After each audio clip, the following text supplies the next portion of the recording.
Naam. Bismillah, alhamdulillah, wassalatu wassalamu ala rasulillah wa ala alihi wa ashabihi wa man walahu ba'd. Qala al-muallifu rahimahullah rahmatan wasi'ah fi kitabihi Ijtima'il Juyushil Islamiyah ala al-harbil mu'attilah wal jahmiyah. Qala al-mu'tazili wala ibaratun kama qala al-kullabi wa annahu matluun bi al-sinatil mahfuzun fis suduri al-maktubu fil masahifi al-masmu'u labzuhu al-mafhumu al-mafhumu ma'nahu wa la yata'addadu bi ta'addudis suduri wal masahifi wal ay wa la yakhtalifu bi ikhtilafil Al-hanajiri wa la yakhtalifu bi ikhtilafil hanajiri wan naghamati anzalahu idh sya'a wa yarfa'uhu idh sya'a wa hadha ma'na qawlu salafi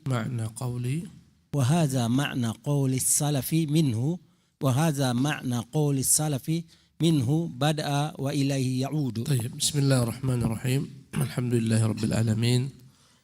Wa sallallahu wa sallam wa baraka ala abdihi wa rasulih Muhammadin wa ala alihi wa ashabihi ajma'in. Amma ba'du. Allahumma faqihna fi dinika wa 'allimna at-ta'wila.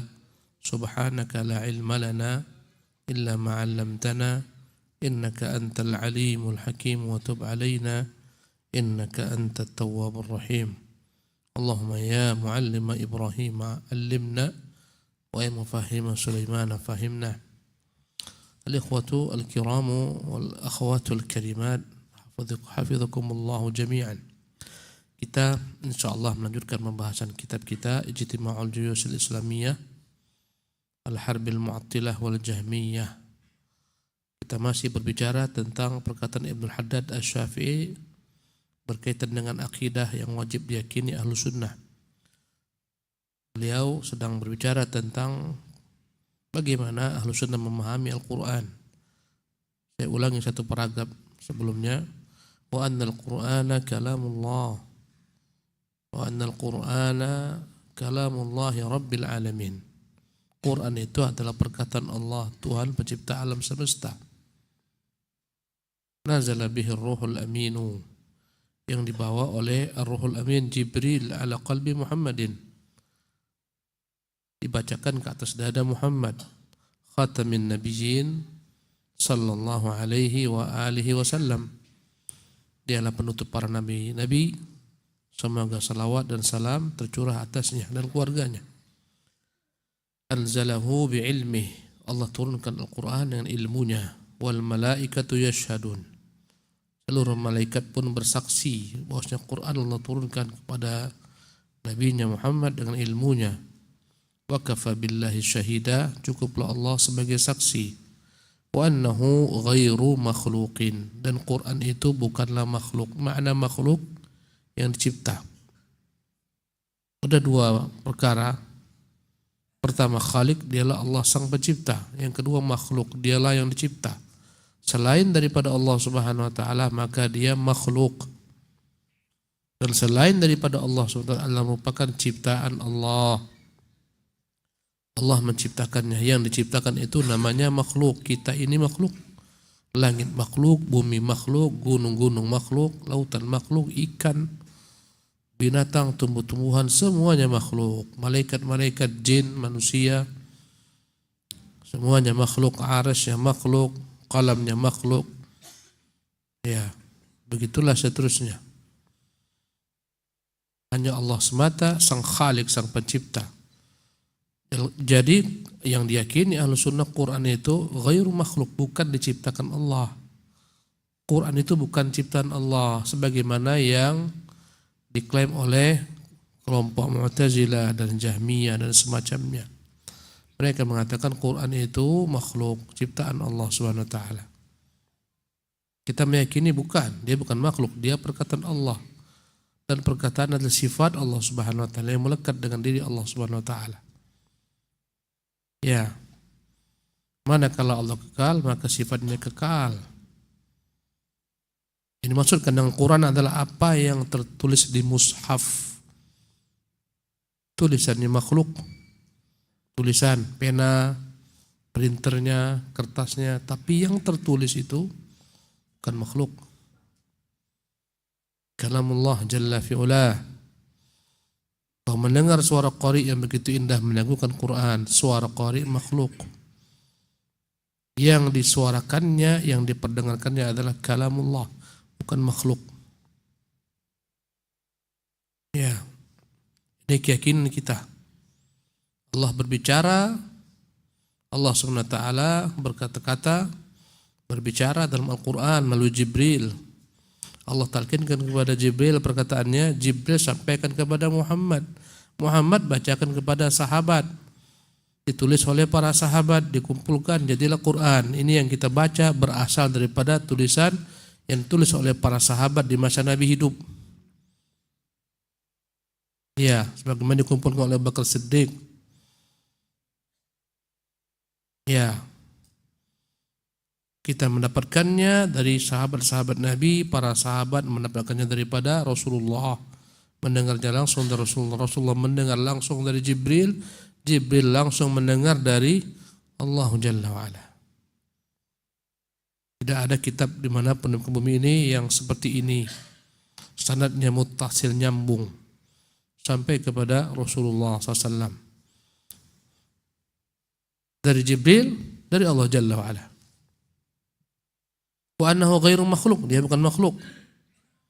Wa anna suwara wal ayati wal hurufa al masmu'at, dan adapun surat-surat, ayat-ayat, huruf-huruf yang terdengar, wal kalimat at-tammat, dan kalimat-kalimat Allah yang sempurna yang termaktub dalam mushaf tersebut, allati ajazat al-insu wal jinnu ala an ya'tu bimithlihi, yang mana tak mampu, tak sanggup bangsa jin dan bangsa manusia untuk menirunya.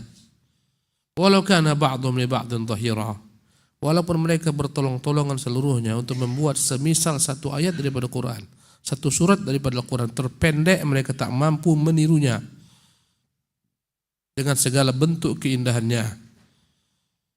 Laisa bimakhlukin, maka semua ini bukan makhluk.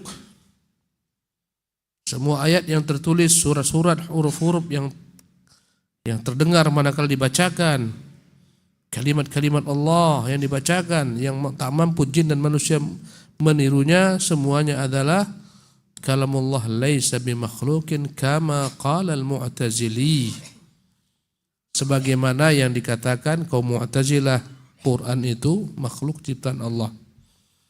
Bahkan Ahmad bin Hanbal dan sebagian ulama, Muhammad bin Nuh, ya mereka tersiksa. Banyak ulama-ulama dipaksa untuk mengatakan Quran makhluk pada masa Al-Ma'mun. Semuanya ikut kecuali 4 orang. Yang 2 pun akhirnya karena dipaksa ikut. Tinggal 2 orang. Imam Ahmad bin Hanbal dan Muhammad bin Nuh. Kedua-duanya digiring, naikkan di atas unta bersamaan, digiring menuju dari kota Baghdad menuju istana raja atau Khalifah Al-Ma'mun. Ma'mun yang paling dahsyat mendatangkan pintu fitnah terhadap umat Islam, disebabkan karena dikelilingi oleh orang-orang sesat dari kelompok Mu'tazilah. Mereka yang senantiasa menjadi pembisik-pembisik Ma'mun untuk menangkap 2 orang ini. Keduanya datang di atas unta dalam keadaan terikat, dua-duanya digiring kepada Ma'mun untuk dibunuh. Dan telah disiapkan Ma'mun pedang yang tak pernah dipakai sebelumnya untuk memenggal kedua orang ini. Di tengah jalan meninggallah Muhammad bin Nuh. Ya. Adapun Ahmad bin Hanbal, dia berdoa kepada Allah, jangan sampai aku berjumpa dengan Al-Ma'mun. Jangan jumpakan wajahnya dengan wajahku. Jangan kumpulkan aku dengannya. Setelah itu Ma'mun pun meninggal. Ya. Maka Ahmad tak jadi dibawa kepada Ma'mun. Dia dibawa kembali. Ya, dibawa kembali ke mana? Ke Baghdad, di penjara. Digantikanlah Ma'mun oleh khalifah setelahnya. Ya, yang namanya adalah Al-Mu'tasim. Al-Mu'tasim ini hanya ikut saja dengan apa kebijakan Sebelumnya Al-Ma'mun, kata Al-Ma'mun, kau selalu dekat dengan Ibnu Ahmad bin Abi Duad. Ikuti apa kata Ahmad bin Abi Duad. Ya. Ahmad bin Abi Duad inilah kepalanya, gembongnya. Ada juga qadhi di sana pun demikian. Ya, ada beberapa orang. Mereka inilah yang menghasut. Maka Al-Mu'tasim, ya, setelah menggantikan Al-Ma'mun, menyiksa Ahmad bin Hanbal. Disiapkan 2 orang Al-Guju berganti-gantian memukul Imam Ahmad bin Hanbal. Ganti-gantian. Ya. Sampai terkelupas ke Ahmad bin Hanbal, sampai tak sadar kena jatuh pingsan. Ya. Kemudian setelah pingsan dibawa. Begitulah seterusnya. Dipecut, disiksa oleh Khalifah Al-Ma'mun. Hampir-hampir Ahmad bin Hanbal mati. Setelah itu Ma'mun melepaskannya karena khawatir dia mati nanti menjadi fitnah bagi dirinya, karena Ahmad bin Hanbal banyak sekali murid-muridnya dan pengikutnya. Itu Ahmad bin Hanbal diizinkan untuk ke masjid, diizinkan untuk memberikan pelajaran sampai matilah Al-Mu'tasim, digantikan oleh berikutnya Al-Wathiq billah. Al-Wathiq ini memang dia tak memukul Ahmad bin Hanbal, tapi Ahmad tak boleh bergabung dengannya, tak boleh berjumpa dengannya, tak boleh bersama dengannya satu tempat. Ahmad terpaksa bersembunyi 5 tahun. Tak boleh sama sekali kemana-mana, hanya dalam rumah saja. Ya, inilah Ahmad bin Hanbal gara-gara mengatakan Quran kalamullah. Ya. Berkali-kali para pengadu-pengadu ini melaporkan kepada khalifah agar membunuh Ahmad bin Hanbal. Sampai-sampai mereka bermubahlah, di antaranya Ahmad bin Nuh, di antaranya adalah Ahmad bin Abi Duad. Dia bersumpah dia siap cacat tubuhnya bila mana Ahmad bin Hanbal itu tak layak dibunuh. Dia layak dibunuh. Darah Ahmad saya yang tanggung, kata dia. Akhirnya ketika naik Al-Khalifah Al-Mutawakkil 'ala Allah, ketika itu Al-Mutawakkil 'ala Allah benar-benar khalifah yang begitu tegaknya dengan sunnah. Dia mengembalikan kedua Ahmad bin Hanbal, memuliakan Ahmad bin Hanbal. Sebaliknya dia menjatuhkan hukuman-hukuman kepada orang-orang dahulu yang masukkan Ahmad bin Hanbal ke dalam penjara. Di antaranya adalah Ahmad bin Abi Duad. Seluruh hartanya disita, putranya juga pun disita. Dan berlakulah apa yang dikatakan oleh Ahmad bin Abi Duad, tubuhnya seluruhnya menjadi cacat. 2 minggu setelah putranya mati, dia pun mati pula. Hartanya semua ditarik oleh khalifah, disita dalam keadaan tubuhnya cacat. Apa yang dikatakannya terjadi. Dan semua yang bersepakat untuk menzalimi Ahmad semuanya dapat bala bencana. Ada yang tubuhnya terpotong-potong. Dia bersumpah kalau andai kata Ahmad itu tak layak dibunuh, aku rela tubuhku dicincang-cincang. Dia layak dibunuh, darahnya ditanggung olehku. Akhirnya ketika naik Al-Mutawakkil, dia lari takut. Dari buruan, lari daripada Al-Mutawakkil, kejar Al-Mutawakkil. Ketemu dengan kabilah Syaiban, kabilah Ahmad bin Hanbal. Mereka potong-potong tubuhnya. Azab Allah SWT kepada ahli bid'ah.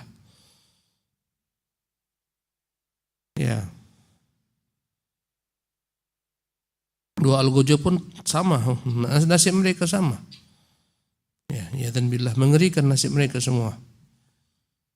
Inilah dampak daripada kezaliman mereka terhadap Ahmad bin Hanbal rahimahullah. Yang mengatakan Quran itu bukan makhluk, kalamullah. Disuruh dia didebat. Dia katakan bawakan dalil, mana dalil kalian Quran itu merupakan makhluk, bawakan kepada saya. Kita lanjutkan kitab ini. Wala ibarata kama qala al-Kullabi. Bukan pula Quran itu sebagaimana dikatakan oleh kelompok al-Kullabi. Al-Kullabi nisbat kepada salah seorang pemimpin mereka yang mendirikan sekte ilmu kalam ini, Al-Kullabiyah, nama sektenya Al-Kullabiyah, merujuk kepada pemimpin mereka ya yang bernama Al-Kullab, yang mereka menetapkan bagi Allah Subhanahu wa taala 7 sifat saja. Al-Kullabiyah, menafikan selainnya. Al-Kullabiyah inilah banyak diadopsi oleh orang-orang Asy'ariyah dan Maturidiyah tentang penetapan sifat Allah yang terbatas sama hanya 7 atau 13 sifat ataupun 20 sifat. Ya, Al-Kullabi mengatakan Quran itu ibaratun an kalamillah. Quran itu adalah merupakan ibaratun an kalamillah, bukan perkataan Allah. Quran adalah merupakan redaksi yang datang dari Jibril. Karena Allah tak akan mungkin berkata-kata dengan suara huruf. Ya, diekspresikan dalam bahasa Arab dialah Quran, dalam bahasa Ibrani dialah Taurat, dalam bahasa Ibri dialah Injil. Ya, yang didengar Muhammad dari Jibril itu perkataan Jibril, mengekspresikan apa yang terdapat dalam diri Allah. Menurut mereka Allah tak layak berkata-kata dengan suara huruf. Allah memiliki perkataan dalam dirinya yang azali, yang qadim, kekal, azali, tidak la tajazza, tidak terpisah-pisah dalam bentuk suara dan seterusnya. Dalam diri Allah, Jibril lah yang mengekspresikannya. Ini perkataan mereka, Al-Kullabi. Maka tak benar ucapan mereka. Kembali kepada kitab kita, wa annahul matluwu bil alsinah. Inilah Quran yang dibaca dengan lisan-lisan manusia. Yang tadi dibacakan oleh imam kita itu Quran, kalamullah. Suara imam kita makhluk, lagu imam kita makhluk, yang dia lagukan, yang dia suarakan, yang dia bacakan kalamullah tabaraka taala. Ya, beliau hanya menukil kalamullah tabaraka taala. Al-mahfudhu fis sudur, dialah yang dihafalkan dalam dada-dada kita. Minimal hafal dalam dada kita Al-Fatihah. Ya, kita ini makhluk. Subhanallah. Dada kita makhluk, tapi yang tersimpan berupa hafalan Al-Fatihah itu kalamullah tabaraka taala, bukan makhluk. Ya. Al-mahfudhu fis sudur, al-maktubu fil masahib, yang tertulis dalam mushaf kita itu kalamullah, bukan makhluk. Lembarannya makhluk, tulisannya makhluk, yang tertulis kalamullah. Al-masmu'u lafzuhu, yang terdengar lafaznya, yang kita dengarkan daripada qari, yang terdengar itu suaranya makhluk tapi yang disuarakan kalamullah. Al-mafhumu ma'nah, yang dipahami maknanya, bukan sebagaimana ungkapan ahlul kalam pula yang mengatakan Quran tak dipahami maknanya. Ya, semuanya dipulangkan maknanya kepada Allah, namanya al-mufawwidah. Quran hanyalah teka-teki belakang, kita tak tahu maknanya. Tangan Allah tak tahu makna tangan, wajah Allah tak tahu makna wajah. Ini madhabnya al-mufawwidah. Bersemayam tak tahu makna bersemayam. Ahlussunnah mengetahui makna-makna Al-Quranul Karim yang berkaitan dengan sifat-sifat Allah. Yang tak diketahui adalah bagaimana sifat tersebut, bukan maknanya. Bersemayam maklum, kita ketahui maknanya. Tangan maklum, wajah maklum, kaifiatnya yang kita tidak tahu. La yata'addadu bita'addudis sudur wal masahifi wal ay. Kalamullah itu tidaklah berbilang-bilang. Walaupun berbilang-bilangnya dada yang menyimpan Quran. Di sini kita banyak orang, mungkin 300-an orang. Dalam dada kita ada Quran, masing-masing punya hafalan ya, yang berbeda-beda banyaknya. Tapi semua yang kita hafalkan dalam dada kita merupakan kalamullah. Bita'addudis sudur, la yata'addadu bita'addudis sudur. Yang tersimpan dalam dada-dada kaum muslimin yang jumlahnya miliaran, daripada kalamullah tabaraka taala, dialah kalamullah yang satu. Walaupun berbilang yang membacanya, berbilang yang menghafalkannya dalam dada-dada mereka. Wal masahifi wal ayat, berbilang mushaf dicetak berjuta-juta, berbilang-bilang banyaknya, tapi yang terdapat dalam mushaf itu satu jua, dialah semuanya ayat-ayat Allah Subhanahu wa taala, kalamullah Subhanahu wa taala. La yakhtalifu bi ikhtilafil hanajiri wan naghamat. Ta'ala berbeda-beda Quran itu.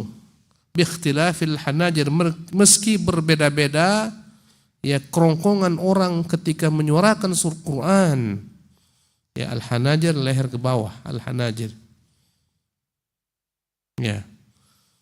Berbeda-beda leher-leher kita ketika menyuarakan Quran.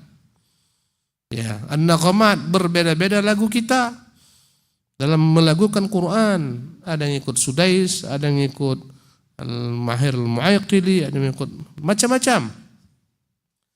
Berbeda-beda lagunya, tapi satu jua yang dilagukan.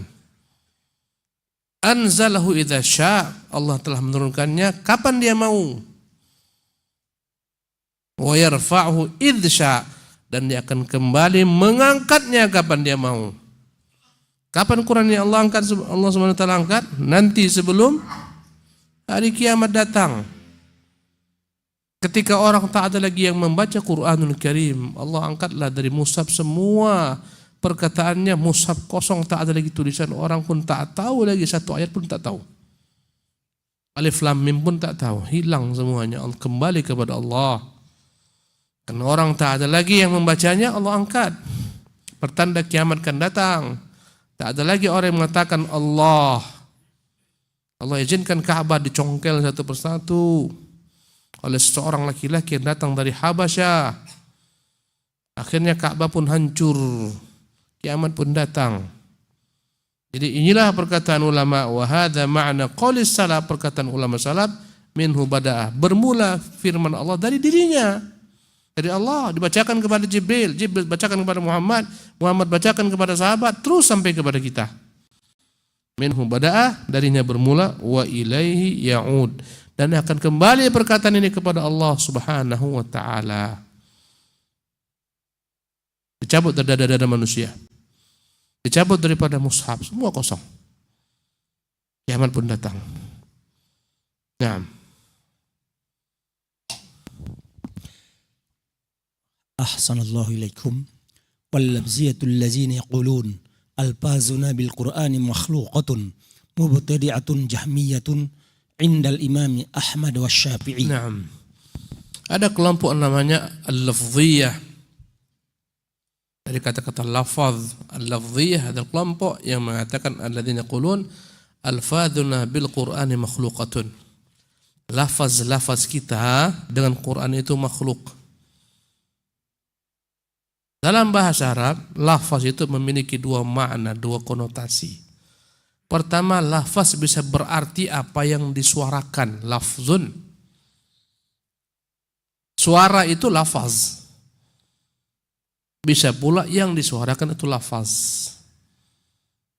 Saya ulangi lagi, lafaz dalam bahasa Arab bisa bermakna al-malfudhu.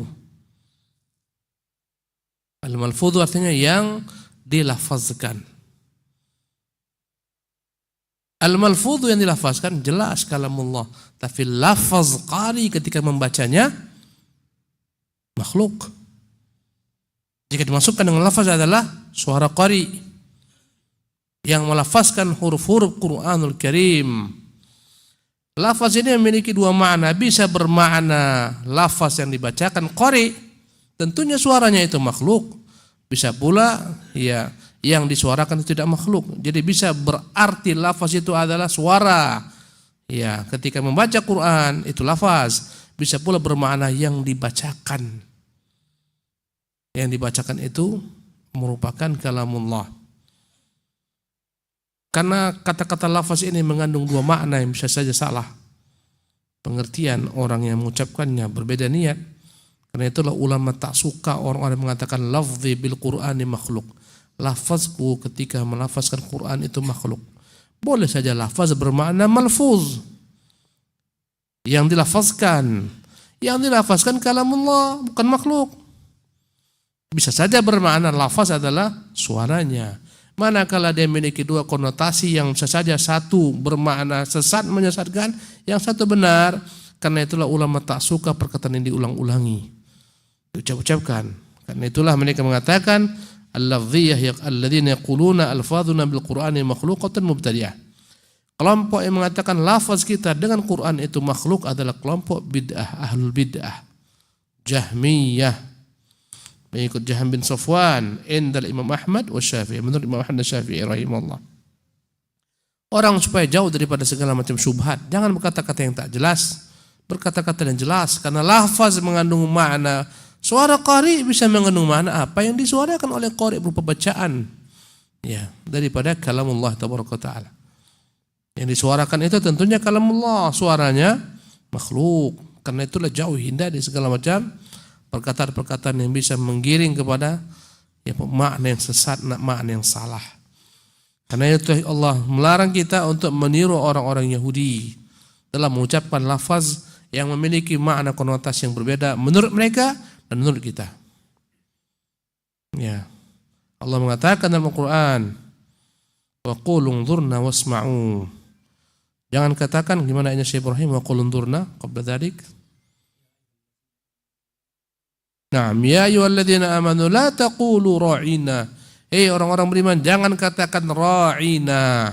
Padahal makna ra'ina bagi mereka bangsa Arab maknanya baik. Ra'ina artinya ya Rasulullah, perhatikanlah kami. Ra'ina, ra'a yura'i.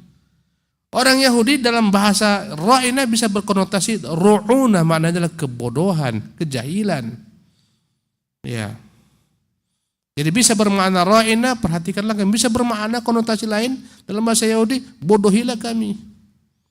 Karena itulah Allah melarang kaum muslimin mengucapkan lafaz ini walaupun menurut lafaz mereka maknanya benar. Karena memiliki konotasi yang ganda, bisa disalahpahami. Karena itulah Allah katakan ya ayyuhalladzina amanu la taqulu ra'ina. Gantikan wa qulu, katakan unzurna, perhatikan kami. Jelas. Itu apa kita mengatakan lafzi bil Quran makhluk? Karena bisa mengandung makna yang menyimpang. Karena itulah Ahmad pada masanya tak suka hal semacam ini. Ya, paham insyaallah? Naam. Ahsanallahu ilaikum.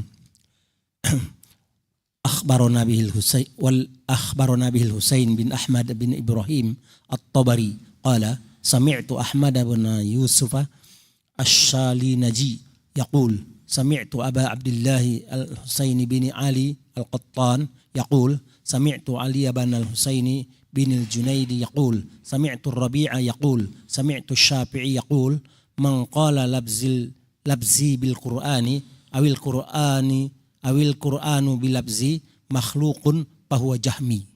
Dan Imam Ibnu Haddad menukil sanad dari dia sampai kepada Imam Syafi'i rahimahullah. Dari Ar-Rabi' bin Sulaiman Al-Muradi, dari Syafi'i, dia mendengar Syafi'i berkata, man qala lafzi bil Qur'an, yang mengatakan lafazku dengan Qur'an atau Al-Qur'anu bil lafzi, Qur'an itu dengan lafazku makhluk, fahuwa jahmiyun, dialah pengikut Jaham bin Safwan yang sesat. Naam. Wa hukiya hadzal labsu an Abi Zur'ah wa Ali bin Khashram wa ghairihim min a'immatis salaf. Perkataan semacam ini pun dinukil oleh ulama-ulama lain seperti dari Abu Zur'ah, Ar-Razi, Ali bin Khashram dan lain-lain daripada ulama salaf. Mereka tak suka mengada-ada. Karena pada masa Nabi tak ada sahabat yang mengatakan lafzi bil Quran makhluk atau ghairu makhluk. Yang jelas Quran kalamullah, selesai. Itu yang Allah katakan. Kata Allah, wa in ahadum minal musyrikin istajaraka, kalau ada salah seorang dari musyrik meminta kepadamu suaka perlindungan, fa'ajirhu, lindungilah dia hatta yasma' kalamullah, sampai dia mendengar kalamullah, berkata Allah Subhanahu wa taala, maksudnya Quran. Allah menyebutnya kalamullah. Jangan kau katakan lafzi bil Quran makhluk atau ghairu makhluk. Katakan kalamullah, lepaskan diri daripada segala macam ungkapan yang bisa mengandung syubhat. Na'am. Wa anna al-ayati allati tazharu 'inda qurbi as-sa'ati min ad-dajjal wa nuzul Isa bin Maryam alaihi salatu wassalam wad-dukhan wad-dabbatu wa tulu'i asy-syams min magharibiha وغيرها من الآيات التي وردت بها الأخبار الصحاح حق. نعم. وأن الآيات التي تظهر عند قرب الساعة, Dan kita meyakini berbagai macam tanda-tanda yang muncul sebelum dekatnya kiamat. Minad Dajjal, baik berupa Dajjal yang akan keluar nanti. Ya, akan datang masanya Dajjal keluar dari persembunyiannya, mengelilingi bumi ini selama 40 hari. Semua tempat dia kunjungi. Hari pertama Dajjal keluar, keluarnya Dajjal menjadi panjang hari tersebut bagaikan 1 tahun panjangnya. Hari kedua keluarnya Dajjal sama dengan 1 bulan panjangnya. Hari ketiga sama dengan 1 minggu, 1 Jumat. Hari keempat baru sama kembali kepada hari kita, 24 jam. Tapi hari pertama Dajjal keluar sama dengan 1 tahun. Berarti 24 jam kalikan dengan 360 hari. Itulah hari pertama dia keluar. Sahabat bertanya, ya Rasulullah, bagaimana kami sholat dalam hari yang 1 tahun panjangnya? Kata Nabi, qaddirulah qadraha. Tidaklah akan perkirakan saja. Setiap 24 jam, ya kerjakan 5 kali sholat. Bagaimana itu Ustaz? Kau tunggu aja lah. Ya. Sebenarnya sederhana. Allah gampang menahan matahari sehingga tak tenggelam. Gampang. Jangankan Dajjal keluar sekarang saja di kutub utara sana. Itu matahari terbit 1/2 tahun. Dan tenggelam 1/2 tahun pula. Tak pernah terbit 1/2 tahun. Nampak siang hanya nampak kayak terang-terang seperti kita jam-jam 6 atau sebelum jam 6. 6 kurang 1/4 terang. Matahari tak terbit. 1/2 tahun demikian. Kalau malam gelap gulita. Ya, tapi matahari tak pernah terbit. Ya. Bagaimana orang sholat di kutub? Sementara kita disuruh mengikuti sholat mengiringi matahari. Tergelincir matahari zuhur. Bayang-bayang manusia 2 kali tubuhnya habislah waktu asar. Setinggi tubuhnya bayang-bayang masuk waktu asar. Tenggelam masuk maghrib. Hilang warna jingga di ufuk barat hitam masuk isya. Terbit fajar subuh. Ini semua tak ada. Dan ini menunjukkan kepada kita betapa hebatnya para sahabat. Yang pertama kali mereka tanyakan, bagaimana sholat kami ya Rasulullah? Sholat, segala-galanya bagi sahabat. Karena itulah Allah angkat derajat mereka, Allah muliakan mereka. Yang tak betul dengan sholat, bagaimana Allah akan muliakan mereka? Tapi mengutamakan nonton bola daripada sholat. Bagaimana Allah akan angkat derajatnya? Sahabat yang pertama tanyakan, ya Rasulullah, bagaimana sholat kami? Sholat nomor 1. Ya. Ini Dajjal. Nanti hari kedua sama dengan sebulan. Hari ketiga seminggu. Hari keempat sama dengan hari kalian. Semua tempat berkebun ini dimasuki kecuali tempat saja. Mekah dan Madinah. Maksudnya haramnya. Haram Mekah dan haram Madinah. Ada batasannya itu. Kalau kita Mekah ada bacaannya Bidayatul Haram, Nihayatul Haram. Ini awalnya dan ini akhirnya. Dikelilingi dengan tugu-tugu. Demikian juga kota Madinah. Hanya 2 tempat yang dibatasi dengan batasan haram ini sajalah Dajjal tak bisa masuk. Mau masuk, malaikat-malaikat menunggu dengan pedang terhunus. Kalau dia masuk dia celaka. Ya, datang dia kota Madinah, perbatasannya tak bisa masuk. Maka gempalah Thalatha rajafatin, 3 kali gempa di kota Madinah. Keluarlah dari kota Madinah semua pengikut Dajjal. Bersihlah Madinah daripada orang-orang munafik. Tak ada lagi orang-orang munafik, tak ada lagi pengikut Dajjal. Bersih, semua ikut Dajjal. Ya. Datang kepada setiap kaum dengan mengiming-imingi mereka dunia. Yang percaya dia sebagai Tuhan, dunia mereka bertambah-tambah. Harta benda ikut dengan Dajjal. Perempuan semua berebut mengikuti Dajjal karena dia banyak bawa uang, banyak bawa harta benda, sehingga setiap laki-laki kesulitan, tak bisa ngontrol perempuan-perempuan yang dibawa perwaliannya, istrinya, putrinya, bibinya, semuanya diikat ketika Dajjal keluar sepanjang keluar rumah, dirantai semua istrinya, anaknya, gadisnya semua supaya nggak ikut Dajjal karena besarnya fitnah Dajjal. Allah berikan kepadanya berbagai macam perkara-perkara luar biasa. Dikatakannya langit, curahkan hujanmu, turun hujan. Bumi, tumbuhkan tumbuh-tumbuh, keluar tumbuh-tumbuhan. Ya, dia bawa neraka, dia bawa surga. Dia punya neraka, dia punya surga. Yang kafir dengannya, menentang dengannya, dimasukkannya ke dalam neraka. Nerakanya itulah surga. Atau dalam beberapa riwayat, yang dimasukkan ke dalam api itulah air yang dingin, sejuk. Datang kepada seorang laki-laki. Ya. Di hadapan orang-orang banyak, dia berkata, bagaimana?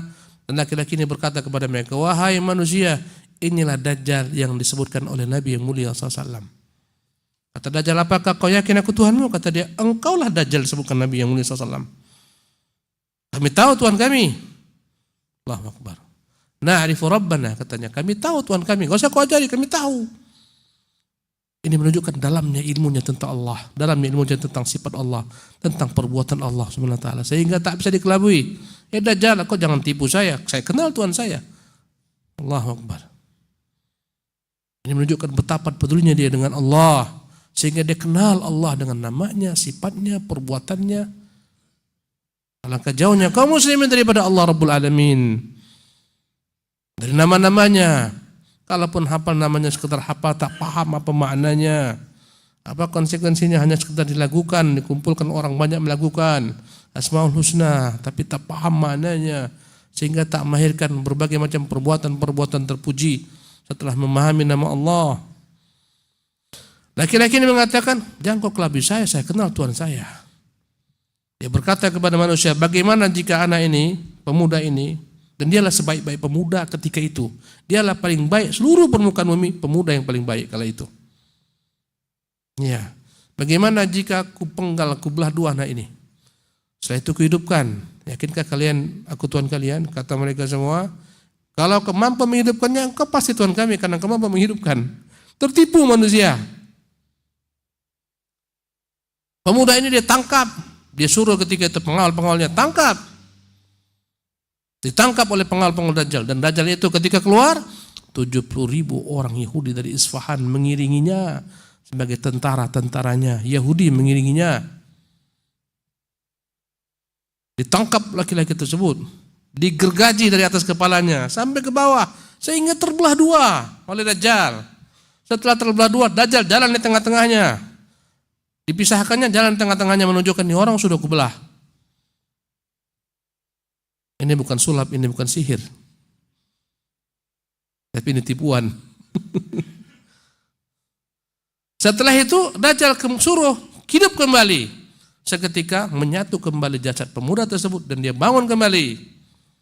Berkata Dajjal kepada orang-orang, kalian yakin sekarang aku Tuhan kalian? Kata mereka, kami yakin engkau Tuhan kami. Engkau bisa menghidupkan, engkau bisa matikan, engkau Tuhan kami. Bagaimana engkau hai pemuda? Kata pemuda tersebut, aku sekarang lebih yakin engkau memang Dajjal yang dikatakan Rasulullah SAW. Dan engkau terakhir bisa melakukan hal itu. Tak mampu kau lakukan itu lagi kepadaku. Dajjal perintahkan pengawalnya, tangkap.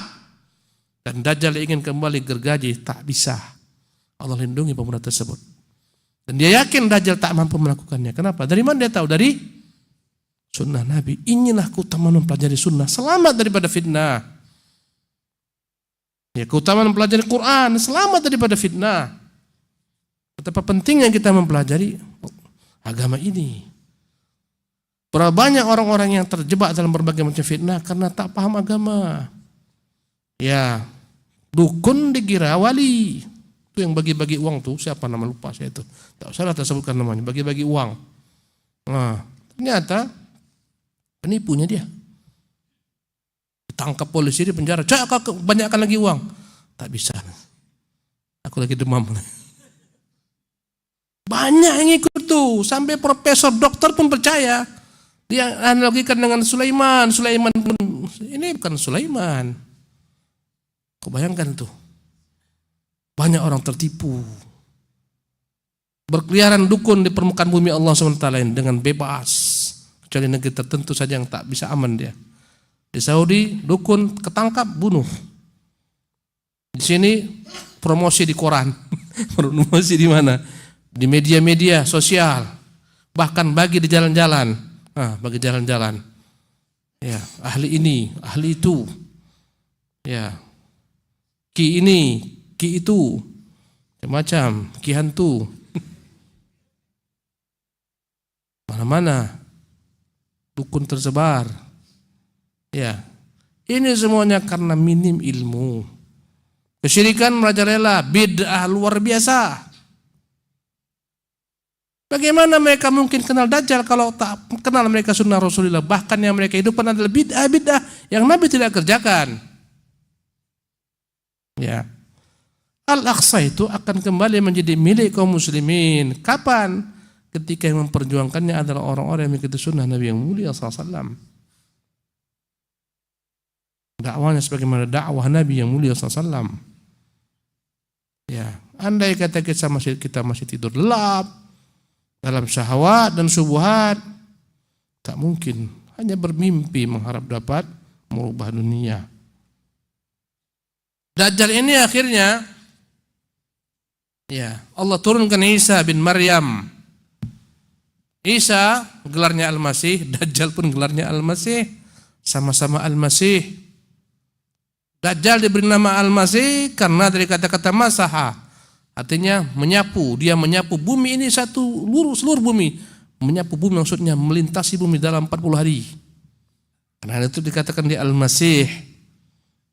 Ada yang mengatakan dari kata-kata mamsuhul ainain, mamsuhu ihdal ainain. Salah satu matanya itu terhapus alias picak, yang sebelah kanannya picak, tak berfungsi. Karena itu disebut dengan nama Al-Masihud Dajjal.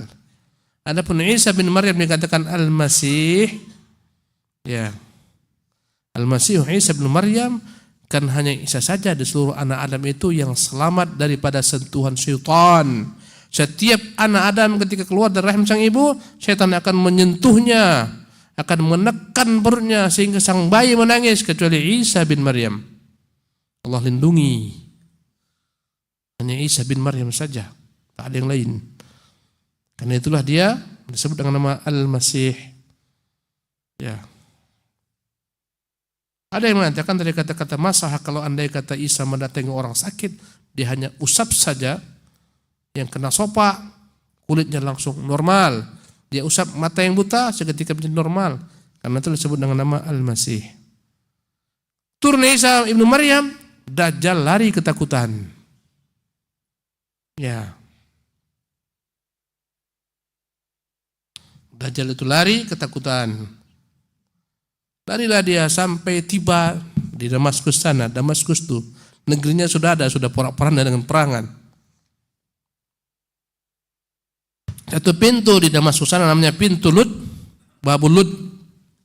Di sanalah Isa mengejar Al-Masihud Dajjal. Al-Masih ketika Dajjal ketika melihat Isa, dia lari tergopoh-gopoh, dia melemah bagaikan garam ketika masuk dalam air. Begitulah nasib Dajjal. Karena itulah ketika di zaman sahabat Nabi ada seseorang dicurigai Dajjal, namanya Ibnu Sayyad. Kata Nabi SAW ketika berkata Umar, ya Rasulullah, biar ku penggal kepalanya, dan yadribu unuqah. Kata Nabi, ya Umar, kalau dia Dajjal bukan engkau yang bunuhnya. Lasta biqatilihi, karena Rasulullah tahu yang membunuh Dajjal adalah Isa bin Maryam. Andai kata dia bukan Dajjal, untuk apa kau bunuh dia? Ibnu Sayyad, ya, anak laki-laki Yahudi, yang dia sebenarnya adalah dukun, ya, banyak bermacam-macam kesaktiannya. Ya, ketika itu dia masih remaja. Nabi mengira dia adalah Dajjal. Nabi sembunyi-sembunyi untuk mencari tahu apakah dia Dajjal. Jadi Dajjal ini kawan-kawan sekalian, ya, berkata sebagian ulama, Dajjal itu sudah ada. Sebagaimana dilakukan oleh sahabat Nabi yang bernama Tamimud Dar. Tamimud Dar ini seorang sahabat yang beragama Nasrani sebelum masuk Islam. Suatu ketika mereka, ya, terdampar pada satu pulau karena ombak yang besar, badai. Maka di sana mereka menemukan keanehan, ada makhluk yang dari ujung sampai ke belakang semuanya bulu semuanya. Ya. Yang mengintai mereka disebut jassasah. Dibawalah mereka ke pulau. Dalam pulau tersebut ada bangunan namanya Adir. Adir adalah bangunan tempat beribadahnya orang-orang Yahudi atau orang-orang non-Muslim. Dalam bangunan itu mereka melihat ada laki-laki yang terikat, terbelenggu. Bertanyalah Tamimud Dar, engkau siapa? Kata dia, jangan tanya saya. Aku yang menanya kau, sudahkah muncul Nabi di Jazirah Arab begini-begini sifatnya? Ya. Kemudian dikatakannya kalaulah orang Arab mengikuti dia itu paling baik bagi mereka. Ya. Bagaimana dengan Danau Tabariyah? Apakah airnya sudah mengering? Tabariyah itu bahasa Indonesianya Tiberias. Danau yang ada di perbatasan Palestina, ya, Israel, kemudian Jordania, danau namanya Danau Tiberias, Tabariyah. Ditanyakan tentang danau, bagaimana airnya? Apakah airnya sudah kering? Dikatakan belum. Nanti akan datang masanya air itu mengering. Dan berapa pertanyaan? Ini ketika Tamim Ad-Dar masuk Islam, dia meriwayatkan apa yang dia lihat, apa yang dia dengar. Perjalanannya ke pulau kepada Nabi yang mulia SAW. Nabi SAW takjub dengan kisahnya dan menceritakan kepada para sahabat-sahabatnya. Karena itulah sebagian ulama mengatakan itulah Dajjal yang akan keluar. Ya, dia sudah ada. Sebagian ulama sebagaimana Syekh Utsaimin rahimahullah mengatakan Dajjal itu belum keluar. Nanti datang masanya keluar, Allah akan keluarkan dia. Ya. Allahu tabaraka ta'ala alam. Jadi ketika tiba di pintu Lut itulah Isa bin Maryam mengambil tombaknya kemudian membunuh Dajjal. Di pintu tersebut matilah Dajjal. Masih Dajjal mati dibunuh oleh Isa bin Maryam. Demikian dulu kawan-kawan sekalian yang dapat kita sampaikan tentang tanda-tanda hari kiamat Ad-Dajjal. Insyaallah taala kita akan lanjutkan di kesempatan yang akan datang, tanda-tanda berikutnya. Ya.